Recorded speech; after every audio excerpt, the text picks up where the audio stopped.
दोस्तों नमस्कार। क्या उत्तराखंड सरकार ने उत्तराखंडियों का विश्वास खो दिया है? क्या उत्तराखंड की भाजपा सरकार पर अब जनता का विश्वास नहीं रहा है? किस प्रकार से उत्तराखंड की भाजपा सरकार से उत्तराखंड के युवाओं का विश्वास उड़ चुका है? उत्तराखंड के बेरोजगार युवाओं का विश्वास सरकार पर किस प्रकार से हो सकता है जब सरकार उनकी सुनती ही नहीं है? ये मैं किस कारण से कह रहा हूँ, आप इस वीडियो में आगे जानेंगे और समझेंगे, इसलिए वीडियो को अंत तक जरूर देखिएगा, लाइक कीजिएगा, शेयर कीजिएगा और अभी तक चैनल को सब्सक्राइब नहीं किया है तो चैनल को सब्सक्राइब भी अवश्य कीजिएगा। भले ही दुनिया भर के लोग इन हसीन वादियों में, इस खूबसूरत प्रकृति के बीच में शांति प्राप्त करने के लिए दुनिया के कोने कोने से पहुंचते हों, लेकिन आजकल स्वयं उत्तराखंडी अशांत हैं, चिंतित हैं, आक्रोशित हैं। दोस्तों, उत्तराखंडियों के लिए जो आज सबसे बड़ी चुनौती है वो अपनी धरती को बचाने की है, अपनी प्रकृति को बचाने की है और अपनी संस्कृति को यदि संवर्धित नहीं कर पा रहे हैं तो अपनी संस्कृति को उसी स्थिति में बरकरार रखने की है जिसके लिए उत्तराखंड की संस्कृति जानी जाती है। उत्तराखंडियों से उनके अधिकार लगभग छीने जा चुके हैं। उत्तराखंडी आज अपने राज्य के होते हुए भी यहाँ के मूल निवासी नहीं हैं। हम उत्तराखंडियों को देर से ही सही लेकिन अब आभास हो रहा है कि हमारी जमीन हमसे खिसकती चली जा रही है और उत्तराखंड पर बाहरी लोगों का शिकंजा कसता चला जा रहा है।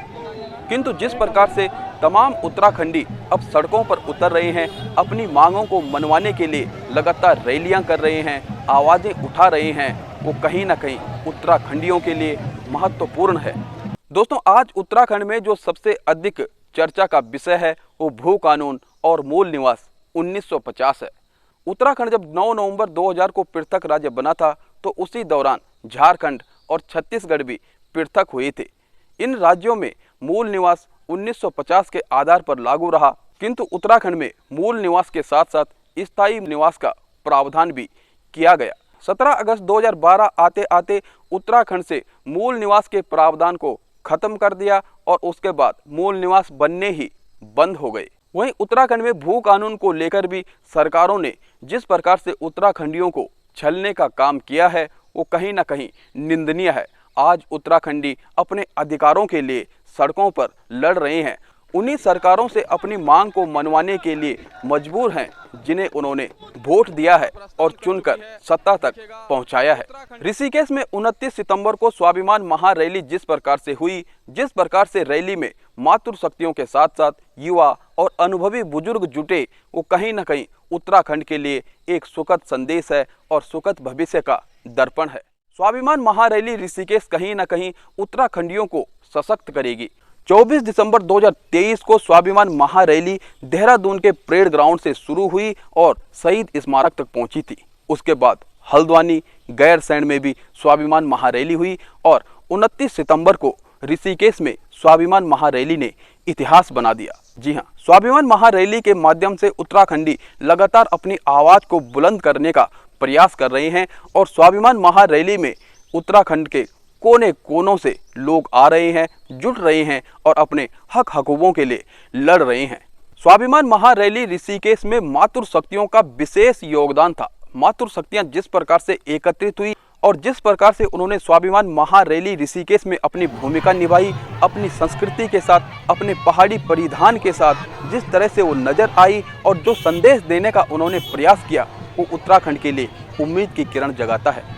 युवाओं का जोशीला अंदाज और अनुभवी बुजुर्गों की बेजोड़ कोशिश इस महारैली को सफल करने में महत्वपूर्ण थी। अयोवृद्ध लोगों ने इस महारैली में, चाहे वो महिला हों चाहे पुरुष हों, बढ़ चढ़ करके भाग लिया और IDPL ऋषिकेश से आस्था के मार्ग त्रिवेणी घाट तक पहुंचे। त्रिवेणी घाट में एक बहुत ही खूबसूरत दृश्य देखने को मिला। एक व्यवसायी माता रैली में आने वाले लोगों पर पुष्प वर्षा कर रही थी। ये दृश्य यकीनन बेहद खास था। जहां 1 और 29 सितंबर को प्रधानमंत्री नरेंद्र मोदी मन की बात कर रहे थे, उत्तराखंड सरकार, उत्तराखंड भारतीय जनता पार्टी के नेता कार्यकर्ताओं के साथ प्रधानमंत्री नरेंद्र मोदी की मन की बात सुन रहे थे, वहीं दूसरी ओर तमाम उत्तराखंडियों की मन की बात नारे और गीतों के माध्यम से ऋषिकेश की प्रकृति में गूंज रहे थे। स्वाभिमान महारैली में अनेकों राज्य आंदोलनकारी थे, पूर्व सैनिक थे और साथ ही साथ वे लोग थे जो उत्तराखंड के लिए तन मन धन से समर्पित हैं।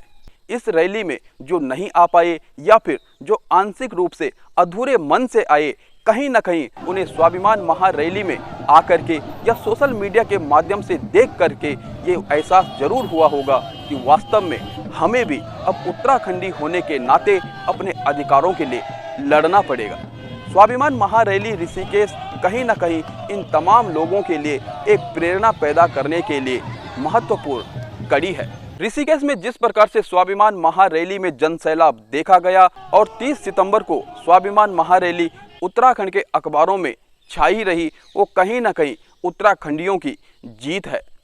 स्वाभिमान महारैली की तैयारी काफ़ी पहले से चल रही थी। लोग लगातार स्वाभिमान महारैली में आने के लिए अपने आसपास के लोगों को जागरूक कर रहे थे, प्रेरित कर रहे थे। 22 सितंबर को शहीद स्मारक देहरादून से त्रिवेणी घाट ऋषिकेश के लिए स्वाभिमान पदयात्रा निकाली गई थी और गंगा के तट त्रिवेणी घाट में पद यात्रियों ने गंगा जल हाथ में लेकर संकल्प लिया कि जब तक वह अपने इन अधिकारों को प्राप्त नहीं करेंगे तब तक लड़ते रहेंगे, जूझते रहेंगे और संघर्ष करते रहेंगे। स्वाभिमान महारैली 29 सितंबर को थी और इससे ठीक पहले 27 सितंबर को मुख्यमंत्री पुष्कर सिंह धामी का बयान आया। प्रेस कॉन्फ्रेंस के माध्यम से पुष्कर सिंह धामी ने बताया कि सरकार भू कानून के लिए संवेदनशील है और भू कानून के लिए अगले बजट में, अगले सत्र में इस पर कार्य किया जाएगा। भू कानून मूल निवास समन्वय संघर्ष समिति के संयोजक मोहित डिमरी और सह संयोजक लूसन टोडरिया ने इस पर कड़ी प्रतिक्रिया जताई और कहा कि मुख्यमंत्री उत्तराखंडियों को बरगलाना बंद करे। जब भी इस प्रकार की रैली, महारैली होती है, जनता सड़कों पर आती है तो मुख्यमंत्री उससे ठीक पहले इस प्रकार की बयानबाजी करते हैं जिससे रैली को कमजोर किया जा सके। लेकिन उत्तराखंडी अब जाग चुके हैं, अपने अधिकारों को समझ चुके हैं। क्यों कह रहे हैं उत्तराखंडी कि उत्तराखंड सरकार जब कभी भी देखती है कि उत्तराखंडी सड़कों पर उतरने वाले हैं, उससे पहले बयान देते हैं। और मोहित डिमरी ने तो यहाँ तक कह दिया कि मुख्यमंत्री पुष्कर सिंह धामी से बड़ा बयानवीर कोई नहीं है। मुख्यमंत्री पुष्कर सिंह धामी की प्रेस कॉन्फ्रेंस और भू कानून के संबंध में उनके द्वारा दी गई जानकारी के बाद भी स्वाभिमान महारैली में उत्तराखंड के कोने कोने से जन सैलाब उमड़ा, वो अभूतपूर्व था। जो वहां पर नहीं पहुंच पाए वो सोशल मीडिया के माध्यम से अपने विचारों को, अपने भावों को व्यक्त करने का प्रयास कर रहे थे। तो क्या उत्तराखंड की सरकार पर अब उत्तराखंडियों का विश्वास नहीं रहा? उत्तराखंड बेरोजगार संघ के युवा आक्रोशित हैं। ये वही उत्तराखंड बेरोजगार संघ है जिसने उत्तराखंड में सरकारी नौकरियों में धांधली, घोटाले, भर्ती की पोल खोली, खुलासा किया और दिखाया उत्तराखंड में किस प्रकार का काला कार्य हो रहा है। हाकम सिंह सहित 100 लोगों की गिरफ्तारी हो जाती है। वही हाकम सिंह जो सरकारी नौकरियों को बेच रहा था लाखों रुपए में। लेकिन प्रश्न ये उठता है, क्या उत्तराखंड में इससे पहले सरकारी नौकरी की भर्तियों में धांधली नहीं हो रही थी? खुलासा होने के बाद हालांकि इसका मालूम हुआ, लेकिन क्या पहले सब पाक साक चल रहा था? और कहीं ना कहीं उत्तराखंडी इस प्रश्न का जवाब भी जानते हैं और समझते हैं। उत्तराखंड के युवाओं ने लगातार संघर्ष जारी रहा, धरना प्रदर्शन किया, सचिवालय और मुख्यमंत्री आवास को घेरने का प्रयास किया। कई बार पुलिस द्वारा उन्हें रोका गया, कई बार नोक-झोंक हुई, पुलिस उन्हें गिरफ्तार कर गई, उठाकर ले गई, लेकिन युवाओं ने अपना संघर्ष नहीं छोड़ा और वो संघर्ष आज भी जारी है। उत्तराखंड बेरोजगार संघ के उपाध्यक्ष राम कंडवाल अपने कुछ अन्य साथियों के साथ अनशन पर बैठे थे। उनकी कुछ मांगें थी और लगातार 13 दिन तक अनशन चला, लेकिन शासन प्रशासन की तरफ से वहां पर कोई नहीं जाता है। उनकी मांगों को सुनना तो दूर, उनकी सुध तक नहीं ली गई। 13 दिन की लगातार भूख हड़ताल के दौरान इस बीच में बहुत कुछ हुआ। चौथे दिन उत्तराखंड बेरोजगार संघ के उपाध्यक्ष राम कंडवाल जो एकता विहार धरना स्थल पर अनशन पर बैठे थे, उन्हें पुलिस जबरन उठाकर कोरोनेशन अस्पताल ले जाती है और ग्लूकोज चढ़ाया जाता है। लेकिन राम कंडवाल अस्पताल से तुरंत धरना स्थल एकता विहार वापस पहुंचते हैं और अपना अनशन जारी रखते हैं। एकता विहार धरना स्थल की स्थिति के बारे में यदि आपको बताएं तो बड़ी दयनीय है और वहां पर रहकर ये युवा किस प्रकार से समय बिताते हैं ये अपने आप में सोचनीय है और कहा जाए तो दिमाग घूम जाता है। गंदे नाले के किनारे है एकता विहार धरना स्थल। धरना स्थल वो स्थान होता है जहां पर एक आम व्यक्ति अपनी आवाज़ उठाता है, चाहे वो पीड़ित हो, शोषित हो, वंचित हो, उसकी आवाज़ उठाने का वो स्थान है ताकि उसकी आवाज़ सरकारों तक पहुँचे, संबंधित विभागों तक पहुँचे, संबंधित व्यक्तियों तक पहुँचे। क्या उत्तराखंड की सरकार अपने नागरिकों का सम्मान इसी प्रकार से करती है? क्या धरना स्थल को सही प्रकार से व्यवस्थित नहीं किया जा सकता है? धरना स्थल परेड ग्राउंड से एकता विहार पहुंचाया गया, लेकिन ये नहीं देखा गया कि धरना स्थल की स्थिति क्या है। धरना स्थल की स्थिति जिस प्रकार की है उसे एक छोटे से वाक्य में नहीं कहा जा सकता है। धरना स्थल के बारे में कभी और चर्चा करेंगे। राम कंडवाल के साथ अनशन में जेपी ध्यानी, सुरेश और सचिन भी थे। किस प्रकार से उत्तराखंड की भाजपा सरकार से उत्तराखंड के युवाओं का विश्वास उड़ चुका है। उत्तराखंड के बेरोजगार युवाओं का विश्वास सरकार पर किस प्रकार से हो सकता है जब सरकार उनकी सुनती ही नहीं है। अनशन के बीच में उत्तराखंड बेरोजगार संघ के उपाध्यक्ष राम कंडवाल की स्थिति जब बिगड़ रही थी तो उत्तराखंड बेरोजगार संघ के दो अन्य युवा भूपेंद्र और सुरेश ने परेड ग्राउंड स्थित पानी की जर्जर टंकी पर चढ़ना अनिवार्य समझा और टंकी पर लगभग पूरी रात समेत 20 घंटे का समय बिताया, नारेबाजी की ताकि सरकार जागे। दोनों युवाओं को पुलिस ने किसी प्रकार से नीचे उतारा और वापस धरना स्थल तक पहुंचाया। 13 दिन का लगातार अनशन और 10वें दिन जिस प्रकार से राम कंडवाल की स्थिति बिगड़ती है, उन्हें अचानक चक्कर आता है, वो नीचे गिरते हैं, बेहोश हो जाते हैं और वहां पर बेरोजगार संघ के जो अन्य युवा थे वो एम्बुलेंस को कॉल करते हैं, लेकिन एम्बुलेंस वहां पर समय से नहीं पहुंच पाती है। एकता विहार धरना स्थल ढलान पर है। किसी तरह से बेरोजगार युवाओं के द्वारा ई रिक्शे की व्यवस्था की जाती है। ई रिक्शा ढलान पर आसानी से आ जाता है, लेकिन जब राम कंडवाल को ई रिक्शा पर रखा जाता है और अस्पताल की तरफ ले जाया जाता है तो चढ़ाई होने के कारण ई रिक्शा जब नहीं चढ़ पाता है तो बेरोजगार संघ के युवा ई रिक्शे को धक्का दे करके मेन सड़क तक पहुंचाते हैं और वहां से राम कंडवाल को अस्पताल पहुंचाया जाता है। राम कंडवाल का अनशन पूरे 13 दिनों तक चला। आमरण अनशन यानी भूख हड़ताल के 13वें दिन जब लगातार उत्तराखंड बेरोजगार संघ के युवाओं ने राम कंडवाल से अनशन तोड़ने का अनुरोध किया और साथ ही साथ युवाओं के जो अभिभावक हैं उनके फोन भी जब लगातार बॉबी पंवार और राम कंडवाल को आते रहे, पूरे 13 दिनों के बाद राम कंडवाल का अनशन तोड़ा गया। उत्तराखंड बेरोजगार संघ के अध्यक्ष बॉबी पंवार के द्वारा उन्हें जूस पिला करके उनका 13 दिन का आमरण अनशन तोड़ा गया और कहीं ना कहीं उनका ये अनशन उत्तराखंड में एक अलग ही मैसेज देता है और उत्तराखंड की सरकार पर प्रश्न चिन्ह खड़ा करता है। यदि सरकारों को उत्तराखंड बेरोजगार संघ के युवाओं की मांग जायज़ नहीं लगी तो भी सरकार को ये ध्यान रखना चाहिए था कि युवाओं को किसी तरह से समझाते, क्योंकि ये युवा इसी प्रदेश के हैं और ये युवा अपनी मांगों को मनवाने का हर संभव प्रयास कर रहे हैं।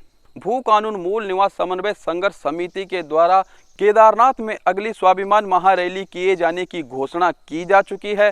वहीं यूकेडी के द्वारा भी देहरादून में 24 अक्टूबर को तांडव रैली की जाने वाली है। इसकी सूचना यूकेडी के कार्यकर्ता और जागो उत्तराखंड के संपादक आशुतोष नेगी ने जागो उत्तराखंड के पेज पर शेयर की है। हमारे उत्तराखंड का जन्म आंदोलनों से हुआ और आज भी उत्तराखंडी आंदोलित है, किंतु प्रश्न ये उठता है उत्तराखंड राज्य को पृथक राज्य बनाने के लिए जिन आंदोलनकारियों ने अपनी प्राणों की आहुति दे दी, हजारों की संख्या में उत्तराखंडी सड़कों पर उतरे और उत्तराखंड को पृथक राज्य बनाने के लिए अपना खून पसीना बहा दिया। 42 लोगों ने अपनी शहादत दी। क्या उन्होंने कभी ये सोचा होगा कि उत्तराखंड राज्य बनने के बाद भी इस प्रकार से उत्तराखंडी सड़कों पर रहेंगे और अपनी मांगों के लिए लड़ते रहेंगे? उत्तराखंड सरकार लगातार बेरोजगारों सहित उत्तराखंडियों का विश्वास खोती चली जा रही है। वहीं सशक्त भू कानून की बात करें तो सशक्त भू कानून के लिए उत्तराखंड की सरकारों ने क्या किया है, चाहे वो भारतीय जनता पार्टी की सरकार हो चाहे कांग्रेस की सरकार हो।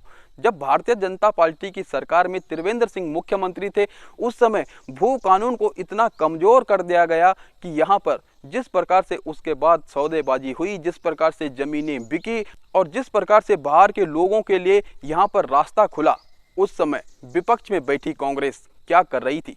क्या कांग्रेस का उल्लू उस समय स्वतः ही सीधा हो रहा था या फिर उत्तराखंड के कांग्रेस नेता इस भू कानून की स्थिति को समझ नहीं पा रहे थे? आखिर कांग्रेस विपक्ष में होने की क्या भूमिका निभा रही थी? आज कांग्रेस के झंडे डंडे भी कई जगहों पर मूल निवास 1950 और सशक्त भू कानून की बात करते हुए नजर आते हैं। क्या इसे सिर्फ राजनीतिक महत्वाकांक्षा के रूप में देखा जाए? हालांकि भारतीय जनता पार्टी और कांग्रेस में भी सभी उत्तराखंडी ही हैं, लेकिन जब एक पार्टी की बात आती है, एक सरकार की बात आती है, तो ये खाई क्यों बढ़ जाती है?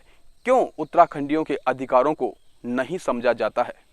स्वाभिमान महारैली में मूल निवास 1950 और सशक्त भू कानून के अलावा अन्य मुद्दे भी उठाए जाते हैं, चाहे वो अंकिता भंडारी हत्याकांड का मामला हो। 2 साल बीत जाने पर भी अंकिता भंडारी को अभी तक न्याय नहीं मिला है। साथ ही साथ जिस प्रकार से उत्तराखंड में महिलाओं के साथ दुराचार हो रहा है, जिस प्रकार से नाबालिगों के साथ दुष्कर्म हो रहा है, जिस प्रकार से भारतीय जनता पार्टी के नेता भी इसमें सक्रिय हैं, संलिग्ध हैं, कहीं ना कहीं ये उत्तराखंडियत पर एक बहुत बड़ी चोट है। और उत्तराखंड जिस शांत प्रकृति और बेजोड़ संस्कृति के लिए जाना जाता है, कहीं ना कहीं उस पर बड़ा हमला है। उत्तराखंड राज्य गठन के लिए उत्तराखंड क्रांति दल की भूमिका बेहद महत्वपूर्ण थी, लेकिन उन्हीं उत्तराखंडियों ने जो उत्तराखंड क्रांति दल के साथ कंधे से कंधे मिलाकर आगे बढ़ रहे थे, उत्तराखंड क्रांति दल को चित कर दिया गया। और कहीं ना कहीं उत्तराखंड क्रांति दल के नेतृत्व की भी इसमें बड़ी कमी थी। अपने आप को श्रेय देने के लिए, श्रेय लेने के लिए जिस प्रकार की होड़ मची थी, उस होड़ ने उत्तराखंड क्रांति दल को खत्म करने में कोई कसर नहीं छोड़ी। और ये कसर कहीं ना कहीं आज उत्तराखंड को कमजोर बना रही है, क्योंकि उत्तराखंड के अनेकों लोग आज भी उत्तराखंड क्रांति दल से ये उम्मीद कर रहे हैं कि उत्तराखंड क्रांति दल उठे, आगे बढ़े और अपने इस राज्य की पीड़ा को समझते हुए क्षेत्रीय दल के रूप में इस राज्य की मूलभूत मांगों को, मूलभूत अधिकारों को दिलाने में अपनी वही भूमिका निभाए जो भूमिका उत्तराखंड राज्य आंदोलन के दौरान उत्तराखंड को पृथक राज्य बनाने के लिए निभाई गई थी।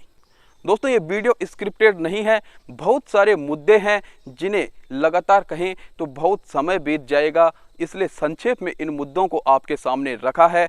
और जिस प्रकार से उत्तराखंड आज एक बार फिर से एक अलग ही दौर से गुजर रहा है, जिस प्रकार से उत्तराखंड में लोगों का आक्रोश देखा जा रहा है, जिस प्रकार से उत्तराखंड में अब लोगों को जागते हुए देखा जा रहा है और लोग अपने अधिकारों के लिए लड़ते हुए नजर आ रहे हैं, तो एक उम्मीद जरूर जगती है कि यकीनन उत्तराखंडी अब जाग चुका है और उत्तराखंडियों को अब उनके अधिकारों से रोक पाना इतना आसान नहीं होगा।